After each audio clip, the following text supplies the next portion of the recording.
দিনের পথে থাকার কারণে সাহায্য কে করেন? আজও পর্যন্ত যদি কোনো মানুষ কোরআন হাদিসের উপরে থাকতে চায়, দুনিয়ার কোনো জুলুম নির্যাতন তার সাথে পারবে না, ঠিক না?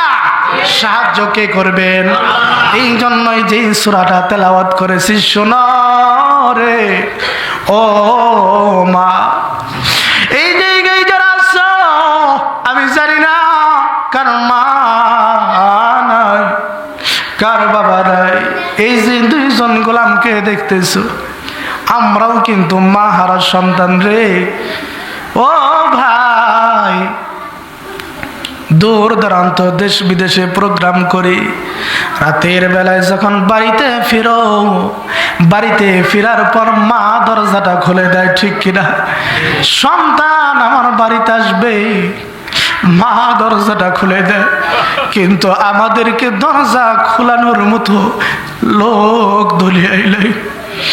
কত মানুষ দেখো মার মতো নাই, ওই মা যার নাই, বাবা যার নাই, ওই মা বাবার জন্য আখিরি মোনাজাত করে খান থেকে কান্না করে 2 ফোঁটা চোখের পানি ফালায়া যাইব। রাজি আছেন কে কে? 2 হাত তুলে আমার আল্লাহকে দেখা। লিল্লাহি তাকবীর। হাত নামান। বলতেছিলাম, ও বাবা শোনো, এরকম করে যখন যুদ্ধ চলতেছিল, আল্লাহ সূরাতুন নাসর নাজিল করে দিলেন, ইযা জাআ নাসরুল্লাহি ওয়াল ফাত ওয়া রাআইতান নাস ইয়াদখুলুনা ফি দীনিল্লাহি আফওয়াজা ফাসাব্বিহ বিহামদি রাব্বিকা ওয়াস্তাগফির ইন্নাহু কানা তাওয়াবা। আল্লাহু আকবার।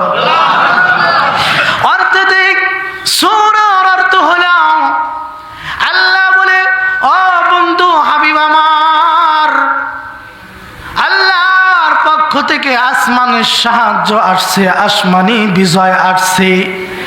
ও হাবিব, এখন মানুষ দলে দলে ইসলামের ছায়াতলে প্রবেশ করবে। সুবহানাল্লাহ বলে। ইসলামের পদতলে মানুষ দলে দলে প্রবেশ করবে।